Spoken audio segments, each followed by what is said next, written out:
IDFM 98 de la bande FM. Bonsoir à toutes et à tous. Un au-delà du miroir ce soir en direct dans les studios d'IDFM avec un rhumatologue, hypnothérapeute, membre de l'association française d'hypnose qui exerce en cabinet depuis plus de 20 ans. Il est praticien attaché au centre d'évaluation et de traitement de la douleur de l'hôpital Tenon. Il est considéré dans le milieu scientifique de l'hypnose comme un des pionniers de l'hypnose musicale pour avoir associé le piano à l'hypnose. On va parler aujourd'hui aussi d'un CD qui est inédit, qui est un petit guide musical bienveillant qui s'adresse à tous ceux et toutes celles qui souhaitent voyager dans l'inconscient, découvrir les fondements de l'hypnose et se détendre ou tout simplement se ressourcer. Ce personnage qui est dans les studios s'appelle Stéphane Autun-Péquiot. Bonsoir Stéphane Autun-Péquiot. Alors, on recommence. Allez-y. Bonsoir. Voilà, c'est mieux quand je vous mets le micro, c'est tellement mieux. On va parler de vous. Alors, vous êtes rhumatologue, hypnothérapeute, on peut dire aussi un peu ostéopathe, hein, même beaucoup. Oui, en effet, oui. Je pratique la thérapie manuelle depuis maintenant 25 ans. Je me suis installé comme thérapeute manuel, même si j'avais fait les études de rhumato, études classiques, de médecine et spécialité. J'avais fait aussi les études de kiné en même temps, études d'ostéopathie médicale, d'acupuncture. Donc, je suis dans le toucher, mais je venais du toucher, puisqu'avant, j'étais pianiste de formation. Donc, je suis dans le toucher depuis l'âge de 9 ans. Je n'ai jamais quitté. Alors, ça vous a pris comment, finalement, de toucher en même temps les touches d'un piano, en même temps les vertèbres, on peut dire, ou les touches des patients qui viennent chez vous? C'est juste une idée à un moment, avec une patiente qui était là, et comme dans mon cabinet, il y avait un piano, puisque c'était l'endroit où je vivais, eh bien, j'ai remarqué que je pouvais faire les deux choses en même temps, tout simplement. Que je pouvais continuer à toucher le corps d'une personne allongée sur une table et en même temps jouer de la main droite au piano. Alors ça, vous allez quand même nous expliquer quelle idée vous avez eue de jouer du piano en même temps que de toucher les personnes. Ah oui. Ça vous est pas arrivé comme ça d'un seul coup? Non, mais si vous voulez, après mes études musicales, comme j'avais préparé le conservatoire de piano, mais je voulais une profession qui soit plus où on rencontrait des gens, dans la relation, disons. Mais à la fin de mes études de médecine, j'avais un besoin absolu de musique. Donc, comme j'ai vu que je n'arrivais pas à en faire en dehors de mes heures de travail, je me suis dit, le seul moyen, c'est de l'introduire pendant mon travail. Donc, j'ai commencé à chanter ou à écouter de la musique déjà enregistrée, puis à chanter sur cette musique enregistrée. Pendant les soins. Pendant les soins. Et puis, donc, il y avait un piano dans la pièce à côté, et j'ai amené quelques personnes petit à petit. On pourrait dire à la fin de la séance pour leur faire une relaxation en musique.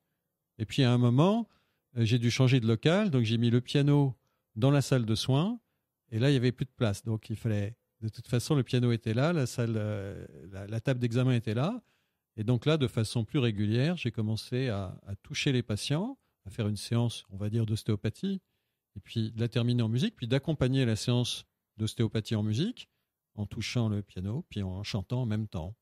Et maintenant, c'est ce que je fais tout le temps, tous les jours.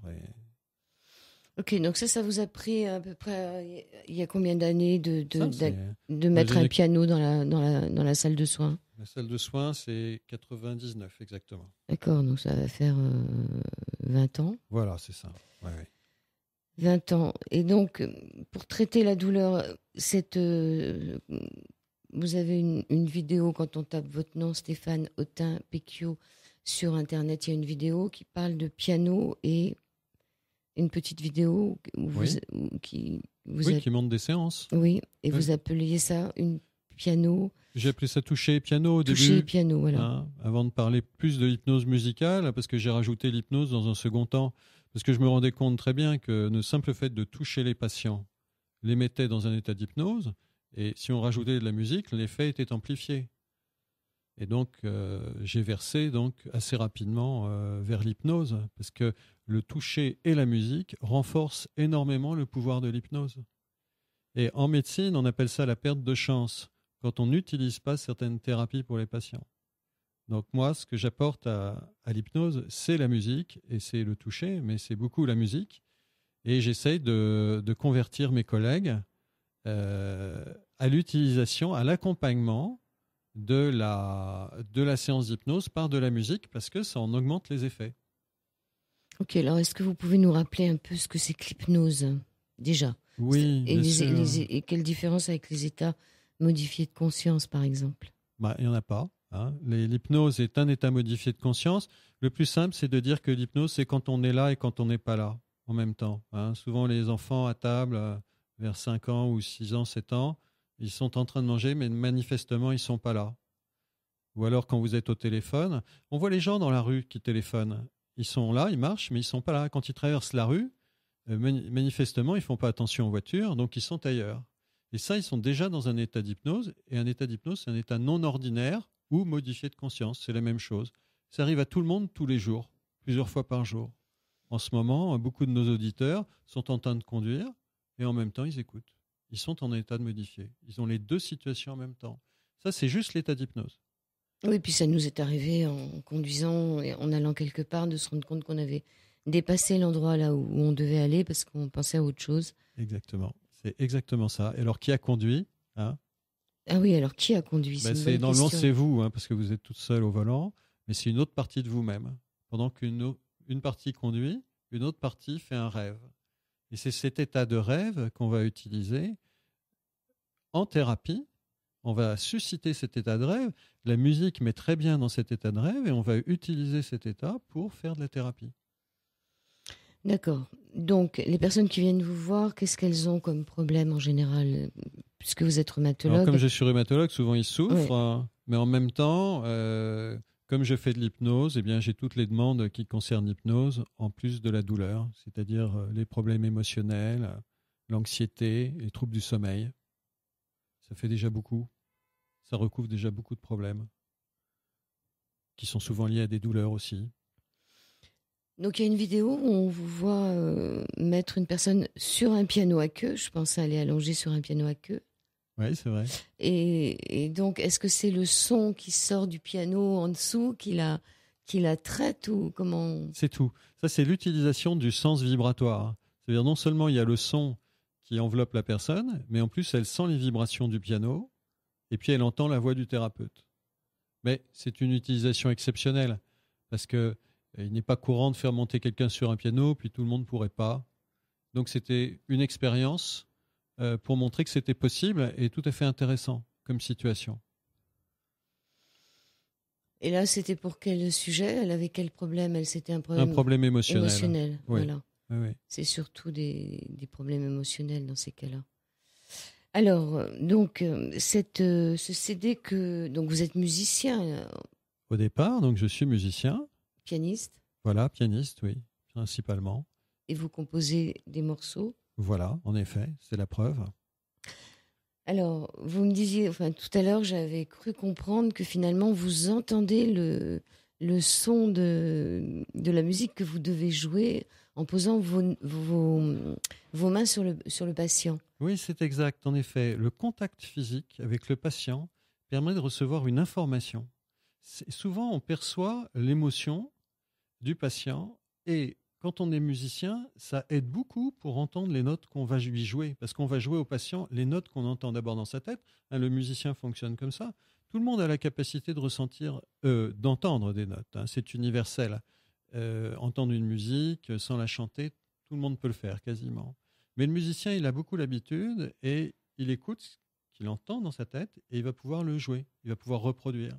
Alors, expliquez-moi, par exemple, quelqu'un est allongé sur une table, vous posez votre main et vous entendez quoi? Un si, un Voilà, la, c'est un ça. Je vais bémol? entendre la tonalité principale dans laquelle je vais commencer à jouer. Ça peut être un do, ça peut être un la bémol. Et j'écoute cette note et je la joue au piano et on commence dans cette tonalité. Plus ou moins grave? On va utiliser surtout les notes graves parce qu'elles sont plus riches en harmonique, ça veut dire qu'elles vibrent beaucoup plus. Et cette richesse de vibration, ça entraîne également en état d'hypnose. Je ne sais pas si vous avez d'expérience avec le violoncelle, avec des cloches. Même une voix grave, c'est très hypnotique. Mais les cloches, on va les écouter sur votre CD, ça dure très peu de temps. On va écouter juste le début de votre CD d'hypnose musicale.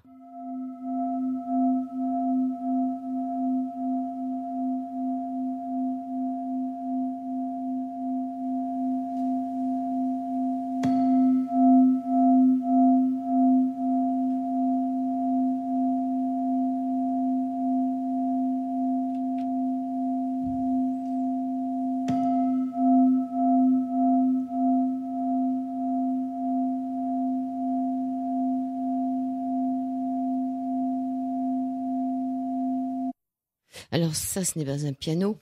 Non, ce sont des cloches tubulaires. C'est un instrument de musique classique. Et que vous avez aussi dans votre cabinet. Oui, c'est très pratique, c'est transportable, beaucoup plus que le piano. Donc je l'ai amené aussi à l'hôpital. Et les gongs, vous vous servez des fois des gongs? Non, parce que les gongs font beaucoup de bruit et sont un peu trop, Oui. choquants, si vous voulez. Bon, mais d'autres les utilisent, mais je préfère utiliser un son plus doux et ce son peut durer environ 30 secondes, ce qui permet de parler au patient entre chaque coup. Parce que l'important, ça va être d'induire un rythme. On essaie d'induire un effet de calme. Alors, l'effet de calme, c'est très simple. Pour nous qui sommes désynchronisés par la vie trépidante, nous ne respirons plus et on va essayer de trouver le bon rythme respiratoire, un rythme respiratoire plus lent. Et ce rythme respiratoire plus lent, il peut être divisé en 8 ou 10 battements, mais ce sont des battements de cœur lents, en fait, avec un cœur qui battrait à moins de 60 par minute. Et quand on se raccorde à ce rythme, ça y est, on obtient l'état de calme qui va être propice pour faire de l'hypnose. Parce que l'hypnose, c'est d'abord instituer un espace de sécurité dans lequel on se sent bien, où on va pouvoir baisser ses défenses. Et à ce moment-là, on va pouvoir s'ouvrir petit à petit à son inconscient. Donc si je comprends bien, chaque personne vibre sur une fréquence bien à elle. Oui, je vous entends. J'entends ce que vous voulez me dire. Mais en fait, moi, c'est ce que j'entends. Donc, c'est mon ressenti de la note, de la tonalité qui convient à la personne. Et moi, j'ai toujours eu ce don. Hein. Quand j'étais petit, mes petits copains venaient à la maison puis ils me disaient, moi, j'aime pas la musique classique. Alors, je les faisais asseoir à côté de moi et je leur jouais la musique comme elle allait leur plaire, comme il fallait leur jouer à eux. Et après, ils avaient des yeux émerveillés, ils me disaient « Jamais rien entendu de plus beau ». Ça m'amusait beaucoup parce qu'ils m'avaient dit le contraire quelques minutes avant. Mais ça, c'est être à l'écoute de l'autre, dans une écoute empathique. Et ben moi, j'entends les notes qu'il faut jouer. Donc vous entendez plusieurs notes ou vous entendez une note primordiale? Il y a la première note qui vient me donne la tonalité, la fondamentale, et puis après, bien sûr, toutes les notes de l'harmonie dans cette tonalité. Et après, je peux improviser, hein, je peux faire des choses même complexes. D'accord. Ouais. Donc, mais il faut vraiment que vous ayez la main sur le patient.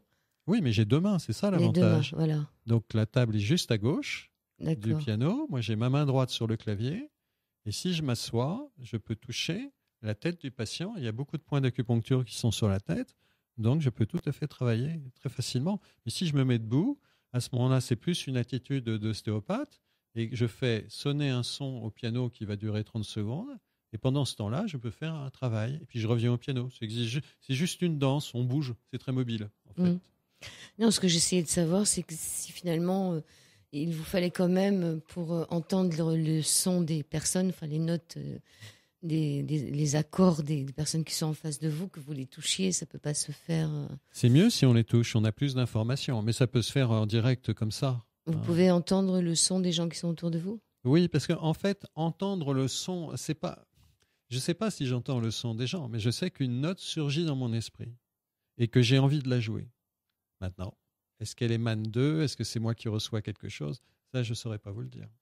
Alors, comment perçoivent un peu les personnes qui viennent vous voir? Ils savent que vous êtes rhumatologue et ça les inquiète pas, ça les choque pas, ils ne sont pas curieux de savoir pourquoi, d'un seul coup, vous les prenez pour un instrument de musique. Oui, c'est une jolie appellation. Mais en fait, ils viennent parce qu'ils ont un problème. Donc, ils m'exposent leurs problèmes. Et au moment, après l'interrogatoire, quand on rentre dans la thérapie, ils sont surtout intéressés d'aller mieux. Et si je joue une note de piano et si je chante un son en même temps, ils ne me posent aucune question. parce que ce qu'ils veulent, c'est qu'on s'occupe d'eux et qu'on les soigne. En fait, si je n'explique pas moi-même, la plupart du temps, personne ne me pose de questions. Il y a un piano dans la salle de consultation. Voilà, c'est ça ce qui appelle les questions. Oh, et en fait, ils me demandent même pas pourquoi il y a un piano. C'est normal qu'il y ait un piano dans une salle de consultation de médecin, n'est-ce pas? Non, Hein? c'est pas. Si, puisqu'ils ne me demandent pas. Ils me demandent comment vous avez fait pour le rentrer dans la pièce. Ils me disent pas pourquoi vous avez un piano. Ouais. Alors après, s'il y a un piano et que j'en joue, c'est normal. Et ils ne s'interrogent pas. Apparemment, ils trouvent ça bien. Ils ont peut-être une petite idée en venant chez vous de ce que vous faites quand même. Oui, mais pas tous, pas tous. Et donc à l'hôpital Tenon, vous y allez encore. Oui. Donc dans le centre antidouleur, il y a un piano aussi. Non, parce que question de budget, question aussi, je vais dire, de mentalité. Donc le plus simple, c'était d'amener une cloche, comme vous avez entendu tout à l'heure, et de la faire sonner régulièrement pour induire cet état de calme. Voilà. En plus, la cloche, je peux la ramener après, comme ça, elle ne disparaît pas d'une consultation à l'autre. Ah bah, le piano, pour qu'il disparaisse, il faut quand même qu'il y ait des déménageurs. Ça aurait été plus facile sur ce point-là. Voilà, donc on discutait un peu avant cette émission et vous disiez qu'à chaque fois, vous rajoutez une corde à votre arc. Au bout d'un certain temps, vous cherchez toujours à vous améliorer. Et là, donc, ce CD en piano solo, hypnose musicale, c'est vous qui avez composé tous les morceaux. Bien sûr.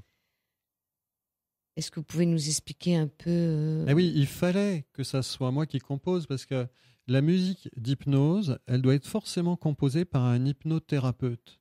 Alors cet hypnothérapeute donc doit être musicien pour composer de la musique. Il doit connaître l'hypnose, mais en plus il faut qu'il pratique l'hypnose parce que si vous voulez, la thérapie, c'est pas simplement quelque chose qu'on apprend en 3 séminaires. La thérapie, c'est du quotidien, c'est d'être tout près du patient en permanence. Donc il fallait que je compose la musique, il fallait que je l'interprète et il fallait que je l'interprète en état d'hypnose. Vraiment, comme je fais, toutes mes séances sont enregistrées. Maintenant, je donne un CD à la fin de la séance. Et il fallait que je sois dans cet état-là. D'ailleurs, les ingénieurs du son ne s'y sont pas trompés. Ils piquaient du nez à chaque reprise. Ils n'en pouvaient plus, parce que vous savez qu'on refait plusieurs fois l'enregistrement pour arriver au résultat final. Et quand ils allaient aux toilettes, ils sifflaient mes chansons. Et ça y est, ils étaient en transe, quoi. L'hypnose, c'est la transe. C'est ce qu'on appelle la transe hypnotique, oui. Il y a d'autres transes. Il y a la transe, par exemple, tribale. Quand on danse. C'est une transe dynamique. Oui. Là, c'est une transe où on est en état de relaxation. Alors, il y a 11 morceaux. On a entendu les cloches au départ qui faisaient 36 secondes. Ensuite, ça continue par l'induction. Donc, dans ces 10 morceaux, à part la cloche, qu'est-ce que vous avez voulu apporter? C'est-à-dire, comment les personnes qui vont écouter ce CD vont entrer dans ces... Est-ce que c'est progressif. C'est progressif, voilà, c'est-à-dire. C'est progressif. Le but est d'abord d'obtenir un état de calme. Donc, il y a les cloches, puis après des notes au piano qui sont très lentes. Et puis ensuite, un peu plus fleuries, mais très, très minimal. Et là, ça me permet d'évoquer, si vous voulez, un paysage. Une fois qu'ils sont dans cet état de calme, ce qui est suggéré par la lenteur, eh bien, on peut faire un voyage. Ça va être une métaphore de mouvement qui va être induite par la musique. Et à ce moment-là, la musique et son rythme en changeant va induire un mouvement dans la tête de la personne qui peut imaginer qu'elle fait une marche dans la campagne ou qu'elle entend de l'eau couler ou qu'elle va au bord de la mer, ainsi de suite. Je vous propose qu'on écoute le 4e morceau, j'allais dire le 4e mouvement. Non, c'est le 4e morceau qui s'appelle Entraînement. Et est-ce qu'on le laisse avec les gens qui écoutent simplement ou est-ce que vous voulez parler dessus? On laisse juste les gens. Alors si vous êtes en voiture, par contre, vous vous méfiez. Ça serait bien que vous vous arrêtiez ou que vous fassiez très attention. On se retrouve dans 3 minutes.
deuxième partie de cette émission, Au-delà du miroir, avec le docteur Stéphane Autun-Péquiot. Nous écoutons Hypnose musicale, le 4e mouvement. Très répétitif, vous dites. Hein. Oui, parce qu'il faut que ça soit répétitif, mais sans lasser. C'est la particularité de l'hypnose. Alors, il y a cette question de dissociation aussi. C'est quoi la dissociation ? La dissociation, comme on a dit tout à l'heure, c'est être là et être pas là en même temps. C'est aussi simple que ça. Tout le monde expérimente ça tout le temps. Nous, on va l'utiliser en hypnose parce que dans cet état-là de rêve, on est très suggestible. Donc, si vous voulez, c'est comme l'enfant qui joue au chevalier. Il se prend pour un chevalier. Avec son château fort. Et si vous arrivez derrière et vous claquez fort dans vos mains, vous allez le surprendre et le faire sursauter. Sinon, il serait vigilant, il aurait fait attention, vous aurez vu venir. C'est cet état-là qu'on va utiliser pour suggérer à la personne peut-être de s'ouvrir à son inconscient. Mais pour s'ouvrir à son inconscient, il faut vraiment quitter la vie ordinaire. Il faut partir sur le chemin. Pour ça, cette musique vous emporte petit à petit et très lentement. Vous avez vu comme elle est lente, cette musique. Les musiciens, quand ils cherchent à faire de la musique, ils cherchent à intéresser, si vous voulez. Là, c'est autre chose. C'est une musique qui est faite pour calmer, presque pour endormir, parce que ça va aider beaucoup les personnes à s'endormir. Et en même temps, c'est une musique qui est très ressentie. Chaque note est jouée avec vraiment beaucoup de conscience et des harmoniques et beaucoup de présence. Voilà, l'enjeu est là. Sur la vidéo qu'on voit sur YouTube, donc, vous dites à votre patient qu'il faudrait qu'il se voie comme sur un écran de télévision. C'est-à-dire que ça, c'est une projection de manière à... Et puis, vous dites aussi, en ce qui concerne l'hypnose de la douleur, vous lui demandez de la représenter, la douleur de ce patient sous la forme sous une certaine forme et sous une certaine couleur, puis de modifier cette forme et cette couleur sous synesthésie avec l'aide de notes, avec l'aide des notes qu'il entend. Alors, modifier la forme et la couleur sur sa douleur après lui en avoir donné une, c'est intéressant. C'est quoi la synesthésie ? Les synesthésiques sont des personnes très sensibles qui voient des couleurs lorsqu'ils écoutent des sons. Ça, c'est parce que les aires du cerveau sont très proches l'une de l'autre. Ça a été expliqué de cette manière-là. Donc, quand vous faites écouter un morceau de musique à quelqu'un, souvent il vous dit « Ah là, c'est plus fleuri ». Il décrit ça souvent avec des images de la nature. Le but, quand on a une douleur, la personne est obsédée par sa douleur. Il va falloir la faire quitter cet état-là. Et si on arrive à lui faire imaginer que sa douleur a une couleur ou une forme, et peut-être que même elle ressemble à quelque chose qui existe, si on est capable de l'emmener à penser ça, c'est que déjà on l'a fait quitter sa douleur. Oui, puis peut-être que de lui donner une forme, ça peut aussi être plus facile pour s'en dégager, c'est ça ? Voilà, le mot dégager de sa douleur. Et alors la forme, par exemple, une couleur rouge, rouge feu, comme un volcan. Et alors, est-ce que vous pouvez imaginer que ce volcan, finalement, il baisse d'intensité ? Peut-être que sa couleur peut devenir plus douce, peut-être même un lac à l'intérieur. Et au piano, vous faites une musique qui va plus se rapprocher de quelque chose de plus calme, par exemple. Vous voyez ? Vous avez essayé d'induire ça. Hein.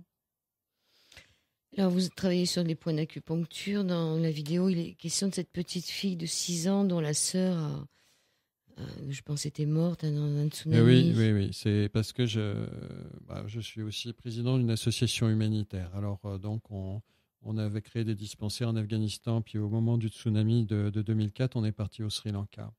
Et donc, là-bas, ce qui s'est passé de façon fortuite, c'est qu'on m'amenait des enfants. Et là, je n'avais pas de son avec moi. Mais on m'amenait des enfants traumatisés. Et donc là, si vous voulez, avec ma connaissance et mon ressenti des points d'acupuncture, eh bien, j'ai réussi dans cet exemple-là qu'on peut voir sur la vidéo à faire sortir cette petite fille de son état de prostration parce qu'elle avait vu sa sœur aînée mourir dans le tsunami, dans la vague, au Sri Lanka. Et après une séance de 10 minutes, ça y est, elle avait recouvré sa faculté de joie, de sourire. Et pendant les 2 mois qui ont suivi, elle était souriante tous les jours. Donc vraiment, elle était sortie de son état grâce à quelques points. Oui, exactement. Ouais. Donc là, c'était juste en posant des doigts Bien sûr. sur une part. Il n'y avait rien, pas de mots, pas d'un... Si, il y avait quelques mots, mais comme je ne parle pas tamoul, une langue très difficile, il y avait un traducteur qui traduisait mes suggestions et je demandais à la petite fille où était sa sœur. Bon, je lui ai suggéré qu'elle était au paradis. Comme on fait avec tous les petits-enfants, c'est un universel. Hein. Les enfants jusqu'à 6-7 ans pensent que les gens qui meurent vont au ciel. On dit que la vérité sort de la bouche des enfants. Oui, mais on ne les écoute pas, les enfants. On ne les écoute pas assez. Non. Donc c'est assez intéressant quand même cette façon de soigner. Donc ça peut soigner des troubles psychiques, ça peut soigner des troubles physiques, des gens qui ont vraiment des problèmes de colonne vertébrale par exemple, ou des vertèbres qui sont tassées, ça c'est votre côté aussi rhumatologue, des gens qui ont vraiment des gros problèmes qui demanderaient une opération un peu délicate. Est-ce que ça peut retarder l'opération? Est-ce que ça peut... Ça peut surtout apporter, je vais dire, un complément qui limite l'intervention au niveau des médicaments. Oui, ça peut retarder une opération. Je me souviens d'un infarctus osseux. Hein. C'est comme ça que ça s'appelle. Ça arrive au niveau du genou. On avait indiqué l'opération pour cette personne, mais grâce à ces soins, il n'y a pas eu besoin d'opérer. Parce que l'œdème a disparu grâce aux soins que je lui ai prodigués. Donc, dans certains cas, ça peut suffire. On peut surseoir à l'opération, mais la plupart du temps, c'est un accompagnement. Ça permet peut-être de se dégager un peu de la douleur. Bien sûr.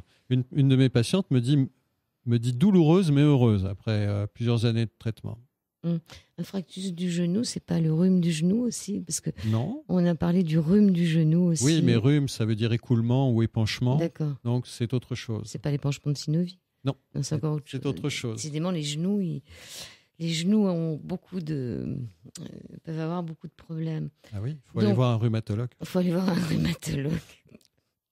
Et les personnes qui sont très âgées, qui ont des problèmes un peu de partout, est-ce que ça peut les aider? Ça peut les aider si elles sont réceptives. Les personnes qui ont été traitées par homéopathie toute leur vie ou acupuncture, elles le sont encore. Mais maintenant, l'aspect de la lésion de l'articulation, parfois, nécessite aussi l'utilisation en même temps de thérapies plus chimiques. Oui, c'est clair. Voilà. Surtout quand la douleur est trop importante. Alors, dans les séances que vous pratiquez, est-ce que vous donnez des clés à vos patients pour qu'ensuite ils puissent faire ça tout seuls chez eux? Absolument. En fait, l'hypnose, c'est surtout l'entraînement à l'auto-hypnose. Donc, à la fin de la séance, je leur montre quelques points à appuyer eux-mêmes pour déclencher l'état d'hypnose. Et puis, si la séance a été accompagnée par la musique, il y a l'enregistrement sur un CD qu'ils écoutent tous les soirs pendant 1 mois. Donc tout ça, ça les aide. Et s'ils ont un moment dans la journée où la douleur est vraiment trop intense, qu'ils n'ont même plus la force de se mettre en état d'auto-hypnose, mais ils mettent juste la musique, ils se laissent tomber ou ils s'allongent et ça peut les aider beaucoup. Ça dure combien de temps une séance? Dans mon cabinet? Oui. 3/4 d'heure. 3/4 d'heure. Et donc les gens repartent un peu dans un état second ou vous les réveillez avant? Je les réveille, oui. Je les réveille même avant. Ben oui, je les réveille le mieux possible pour qu'ils soient bien réassociés. Est-ce qu'on peut écouter le 6e mouvement fluidité et peut-être que vous pourriez parler sur ce mouvement-là pour les auditeurs qui nous écoutent? Mais si vous le souhaitez. Peut-être pour gérer des douleurs qu'ils pourraient avoir. Je ne sais pas comment vous faites. Ah ben nous allons voir alors. C'est parti. Bon, mais là c'est tout simple en fait. Si vous pouvez imaginer que vous êtes près d'une cascade ou de l'eau qui coule, fluide. Et peut-être pouvez-vous toucher cette eau et sentir sa fraîcheur ou sa douceur ou sa chaleur, si c'est la chaleur qui vous fait du bien. Et peut-être même pourrez-vous rentrer davantage dans l'eau, une partie plus importante de votre corps, celle qui souffle, et vous laisser aller dans l'eau, vous laisser porter, emporter, et laissez partir dans l'eau cette partie de vous que vous ne souhaitez pas garder. Cette sensation désagréable. Peut-être qu'elle est comme une couleur qui peut se dissoudre dans l'eau et partir. Et observez votre sensation maintenant. Comment vous voyez cette partie de vous-même? Peut-être d'une autre couleur, peut-être différemment. Peut-être agréablement, comme une autre zone de votre corps qui est agréable en ce moment. Et puis quand vous le souhaiterez, eh bien, vous pourrez revenir à votre état ordinaire.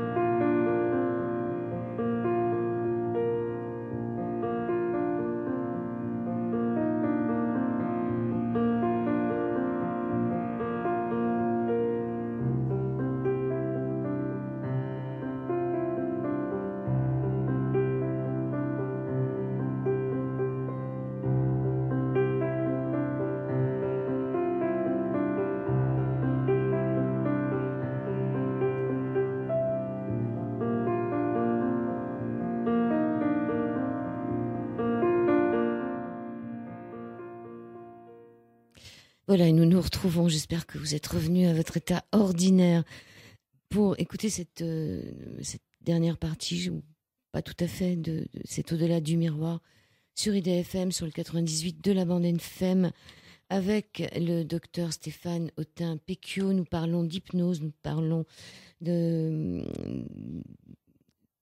parlons pas que d'hypnose, nous parlons de rhumatologie, d'hypnose, et nous parlons de beaucoup de choses. Alors, vous dites que docteur, vous dites que vous avez l'utilisation, ça m'a un peu hypnotisé votre musique, utilisation de 3 langages, langage verbal, langage tactile et langage musical. Donc finalement, là, vous utilisez 3 langages dans vos soins. Oui. Oui, c'est beaucoup plus que la simple hypnose ericksonienne dans laquelle on ne fait que parler aux patients. Parfois, dans l'hypnose ericksonienne, on tient aussi un bras, un avant-bras. Mais là, on va beaucoup plus loin. On rentre vraiment dans le toucher. On rentre vraiment dans le son. En fait, si on peut utiliser aussi d'autres choses.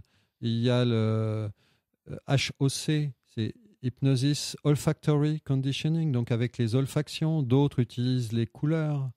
Donc, il faut utiliser tous les sens pour faire quitter le mental, ce sacro-saint mental auquel les gens se raccrochent parce qu'ils ont peur, parce qu'ils sont anxieux, ils ont peur d'avoir mal, ils ont peur de nouveau de ressentir la détresse.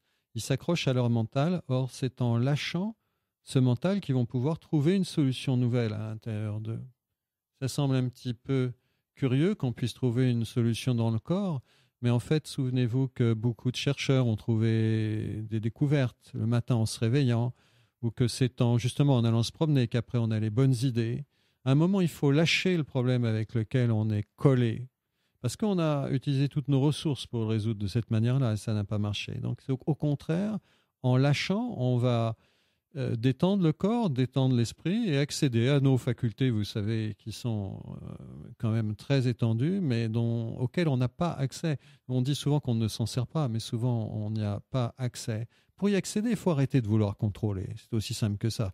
C'est se dire, je ne suis plus celui qui maîtrise, je suis simplement un petit homme dans l'univers, mais l'univers est énorme et l'univers peut me souffler beaucoup de choses. Et l'univers est plus puissant que moi. C'est plus intéressant en fait de travailler avec l'univers.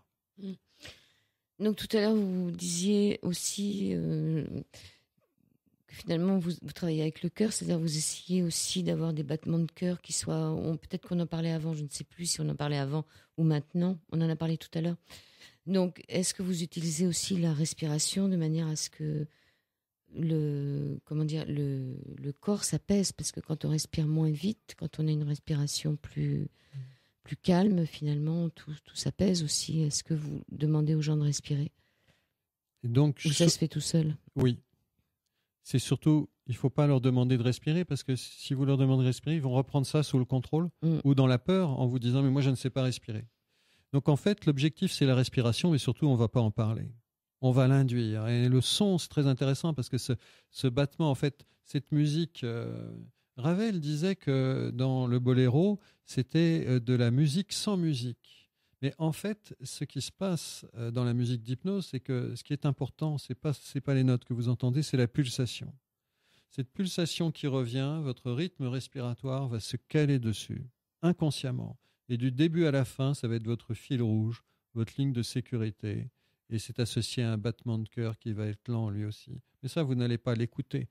Vous allez écouter des notes diverses et variées. Mais si vous écoutiez uniquement la pulsation, eh bien, vous auriez une pulsation environ toutes les 8 secondes et qui revient en permanence, tout au long du CD, pratiquement jusqu'à la fin, c'est la même pulsation. Parce qu'on n'a quand même pas l'impression, c'est pas de la musique de relaxation, c'est une musique qui est quand même assez dynamique, c'est-à-dire c'est pas du tout quelque chose de relaxation, calme, comme un lac. J'ai quand même l'impression que c'est une musique un peu dynamique, enfin moi je l'aperçois comme ça.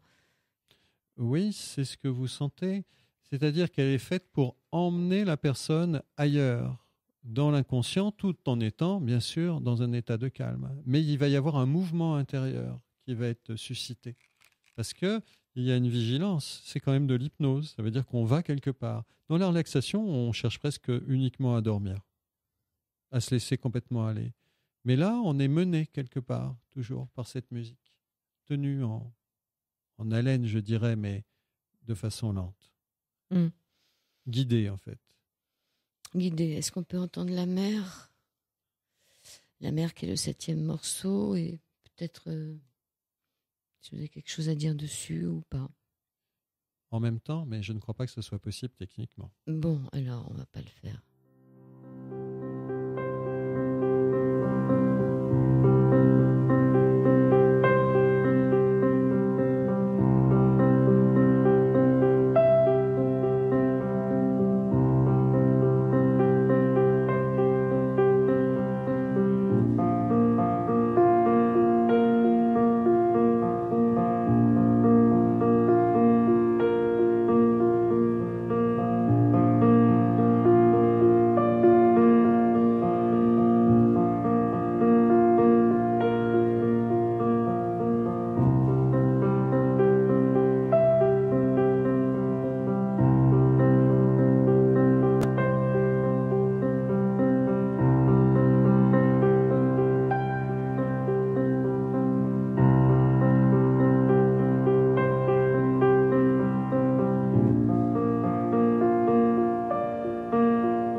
On va la laisser en fond, cette mer qui est le 7e morceau sur le CD Hypnose musicale du docteur Stéphane Autun-Pécu. On va la laisser en fond musical. Il nous reste un peu plus d'un quart d'heure d'émission. Les gens qui viennent vous voir viennent vous revoir, c'est-à-dire comment ça se passe ? Une fois que vous leur avez donné le CD, ils rentrent chez eux, ils travaillent un peu sur eux-mêmes. Oui, parfois pendant 4 semaines. Souvent, je les revois auprès d'un mois, si vous voulez, s'ils ont encore besoin. Et là, vous faites un autre CD ? Oui, les notes ont un autre changé. CD. Est-ce que la personne a une autre vibration ? C'est-à-dire, est-ce qu'elle dégage d'autres notes ? C'est-à-dire que c'est du sur-mesure, donc elle va aussi dire une autre histoire, en fait. On change de couche, si je puis dire. C'est pas le même problème, donc ça va susciter finalement une autre composition. Et curieusement, la première composition, au bout de quelques semaines, elle n'est plus efficace. Elle est dépassée.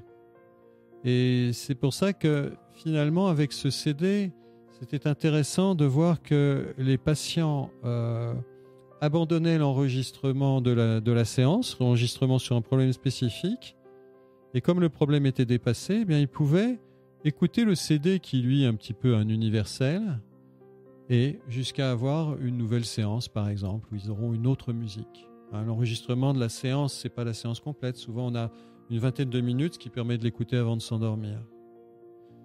Et souvent, la musique aide, en particulier, à trouver le sommeil. Et c'est une des grandes indications de l'hypnose et de l'hypnose musicale, de faciliter le sommeil. Et parfois, les personnes s'endorment sur la table quand ils ont... Alors, comment vous faites? Vous les réveillez avec votre petite clochette? Mais il suffit d'arrêter le son. Dès qu'on arrête la stimulation, ils se rendent compte qu'ils étaient là, finalement.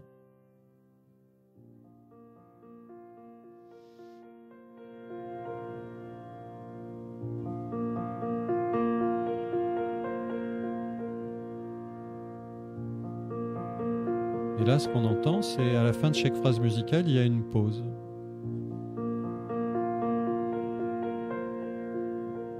C'est comme une vague sur la plage. On entend son bruit qui s'estompe. Puis il y a une autre vague. Et dans le silence entre deux vagues, eh bien, le mental s'arrête de fonctionner.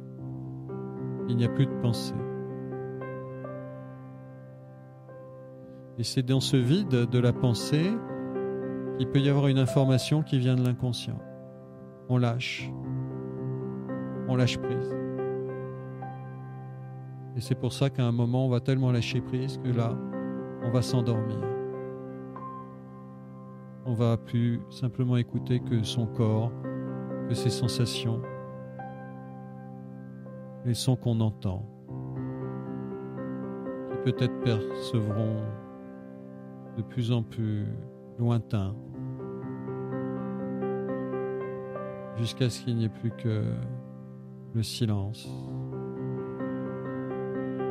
le calme.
Et voilà, quand la musique s'arrête, comme le dit Stéphane Pecchio, ça nous ramène là, ça nous ramène sur Terre. Ça vous fait rire? Oui, parce que je vois vos yeux. Alors. Oui, c'est vrai. Je sais que vous êtes là, mais vous êtes ailleurs en même temps. Mais peut-être que vous êtes très bien ailleurs, de toute façon. Alors, vous pouvez revenir. C'est cette fameuse dissociation dont on parlait tout à l'heure. Donc, on rappelle que ça peut aider des gens pour l'anxiété, l'arrêt du tabac, l'anesthésie. En anesthésie, on peut anesthésier avec... Oui, bien sûr, on utilise beaucoup. J'ai parmi mes élèves des anesthésistes qui sont très intéressés par ce travail, bien sûr. Anesthésie, donc les troubles du sommeil, à écouter avant de s'endormir, mais aussi l'auto-hypnose et la relaxation. Est-ce qu'une relaxation peut être non hypnotique? C'est-à-dire, est-ce qu'on peut... ce que je vous disais tout à l'heure, cette musique, elle est quand même, pour moi, plus rapide que certaines musiques New Age de relaxation qui sont tellement comme une eau plate. Oui. C'est vraiment la spécificité de l'intention. C'est-à-dire que une musique, c'est pas simplement des notes. C'est non seulement un compositeur, mais un interprète. Et savoir quelle a été l'intention de l'interprète, ici, c'est de s'ouvrir à son inconscient. Et l'inconscient, finalement, il nous parle toujours par des choses un petit peu qu'on ne peut pas contrôler. Ça veut dire que ce n'est pas des mots qui nous viennent de notre inconscient, c'est parfois des rêves. Quand on revient du sommeil, nos rêves sont complètement incompréhensibles. Là, l'intention, c'est finalement d'accéder à notre demande. La personne qui écoute ce CD, au départ, comme si elle allait voir un thérapeute, elle demande quelque chose. D'avoir moins mal, d'avoir un meilleur sommeil, d'être calme. Elle va faire cette demande intérieurement. Et ce CD va tout simplement la mettre en contact davantage avec son inconscient pour que son inconscient reçoive sa demande et la réalise. D'où l'idée de présence. Parce que dans la relaxation, on va plutôt partir. Dans la relaxation, on va plutôt partir. On va plutôt, et c'est ça, on va plutôt... c'est pas le même style que l'hypnose du tout. C'est-à-dire, dans l'hypnose, il y a quelque chose qui vient vers nous et quelque chose qui nous déprogramme ou qui nous reprogramme, je sais pas comment dire. Dans la relaxation, on va tout lâcher. Oui, c'est ça. Il y en a un, c'est le lâcher prise, et l'autre, c'est plutôt, c'est une transformation. Oui, on va bien quelque part. Il s'agit d'aller quelque part avec l'hypnose. C'est comme la musique, elle nous amène quelque part, souvent dans l'esprit du musicien. Stravinsky nous amène ailleurs que Mozart.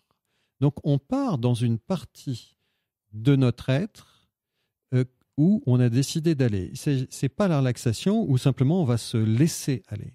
Là, on va quelque part pour y chercher quelque chose. Donc c'est un véritable travail actif dans la détente. Finalement, ça ressemble un peu à la méditation des sages. Les sages disent qu'ils sont très concentrés, en même temps ils sont très détendus. Là, ça ressemble un peu à ça. Hein.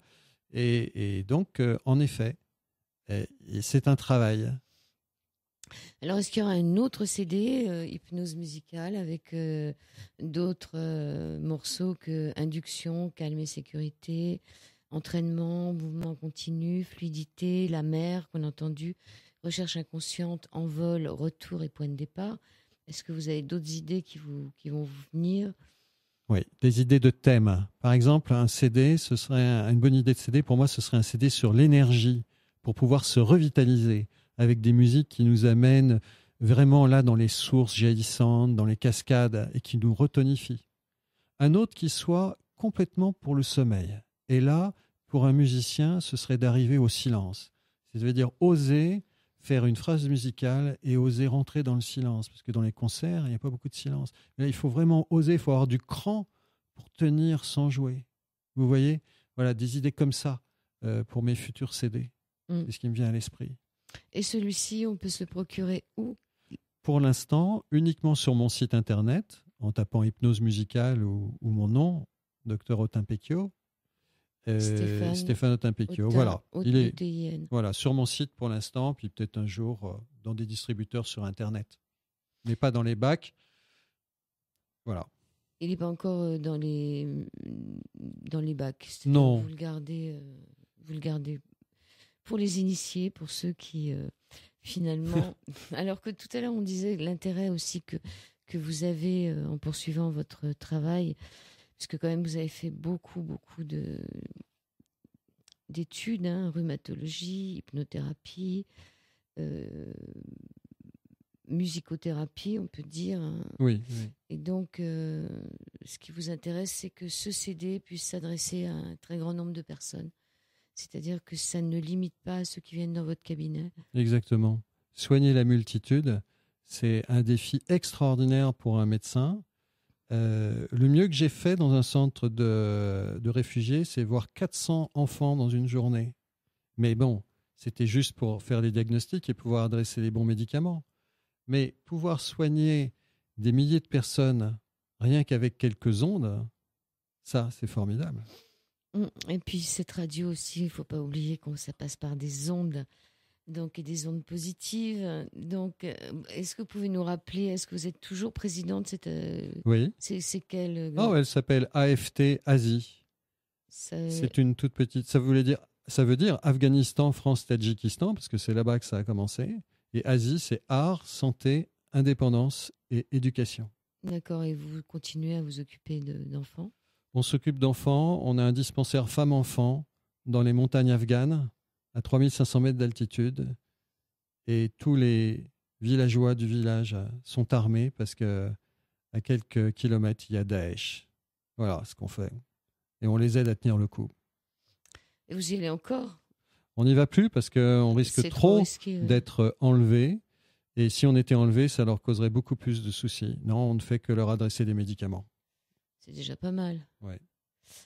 Alors, je vais peut-être avoir un petit problème parce que j'ai un problème de technique pour passer mon indicatif de fin d'émission. Je sais pas, il y a des problèmes d'ordinateur, il fait trop chaud sûrement. Quel serait le dernier morceau qu'on pourrait faire, qu'on pourrait donner aux auditeurs pour terminer l'émission quand ce sera le moment? Oh, repasser tout simplement entraînement. On l'a déjà entendu. Et pourquoi pas l'envol? Non. Non. Retour? Non. Point de départ? À ce moment-là, mettez induction. Induction, c'est la 2. Donc ce sera un autre indicatif de fin d'émission pour ce soir éventuellement, puisque j'ai un souci d'ordinateur. Qu'est-ce que vous pourriez nous dire donc pour terminer cette émission, en dehors du fait que vous avez envie de vous lancer dans des CD d'hypnose qui seraient plus toniques pour nous redonner la pêche, ou qui seraient plus surtout avec des grands silences pour nous endormir? La conclusion idéale, c'est de dire qu'en fait, la musique, à l'heure actuelle, dans un monde complètement divisé, c'est une des choses sur lesquelles tout le monde peut s'entendre. Et c'est le cas de le dire. Il n'y a pas de division dans la musique. Quand elle nous touche, elle nous réunit. Et c'est peut-être un des moyens pour améliorer ce monde, tout simplement. Oui, la musique est un langage universel. Oui. C'était, je sais plus, il y avait oui, c'est vraiment, ça nous touche ou ça nous touche pas. Oui, mais quand ça touche le cœur. Et c'est par le cœur qu'on peut s'entendre, parce qu'avec l'intellect, on ne fait que se séparer. Oui, on s'écoute. Ouais. Voilà, donc on vous retrouve en tapant sur Internet Dr Stéphane Autun-Péquiaux. Vous avez un site, hein? Oui, j'ai un site. Ou Hypnose Musicale. Oui, Hypnose Musicale, c'est la même chose? C'est la même chose. Vous consultez à Paris? Oui, en effet. Dans le centre? Juste à côté de l'Étoile. Juste à côté de l'Étoile, c'est bien l'Étoile. Ça porte chance. Et puis sinon, vous ne consultez pas en province? Non, pas encore, mais on ne sait jamais. On ne sait jamais. Voilà. Hypnose musicale du docteur Stéphane Autun-Péquiaux, que vous retrouvez sur son site. Vous n'avez pas une citation, quelque chose qui vous viendrait à l'esprit? Nietzsche a dit le monde sans musique serait une erreur, si vous voulez. Il y a plein de citations sur Bach aussi, hein, je ne sais plus lesquelles. Mais... Le père de la musique. Ouais. Le père de l'harmonie. Sur Bach et sur Dieu, je ne sais plus. Tout ça, c'est pour essayer de faire une fin d'émission. Donc, on va écouter Induction, qui fait 3 minutes 30. Je vous rappelle que vous êtes sur l'antenne d'IDFM, sur le 98 de la bande FM, et que nous avons parlé d'hypnose musicale avec le docteur Stéphane Autun-Péquiaux, que vous pouvez retrouver sur Internet. Il est rhumatologue, il est hypnothérapeute et membre de l'Association française d'hypnose. Voilà, on va écouter donc cette induction qui dure 3 minutes 30 pour terminer l'émission. Merci beaucoup.